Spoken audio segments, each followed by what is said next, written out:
Smoke billowed from a cell phone shop in Sidon, Lebanon on Wednesday after handheld radios used by Hezbollah detonated across the country's south.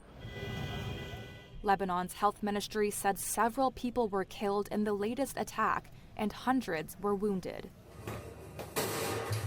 The death toll from Tuesday's pager explosions rose to 12, including 2 children, with nearly 3,000 injured. At a funeral for 4 of those killed by the exploding pagers, Hezbollah official Heshem Saifuddin promised a response. This aggression inevitably has its own punishment. It has its own retribution. This punishment will come, God willing. We will not talk much, as tomorrow the talk will be for the master of the resistance.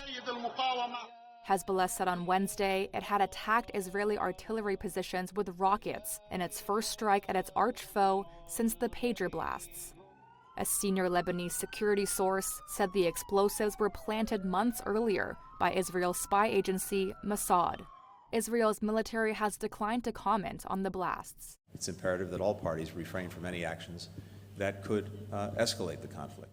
U.S. Secretary of State Antony Blinken, in Cairo to advance efforts to secure a ceasefire in Gaza, said the detonations in Lebanon threatened to derail diplomatic efforts in the Middle East. Later, UN Secretary General Antonio Guterres said the incidents risked a dramatic escalation in the region. Because obviously, the logic of making all these devices explode is to do it as a preemptive strike before a major military operation. A security source said the handheld radios were purchased by Hezbollah 5 months ago, around the same time the group bought the pagers.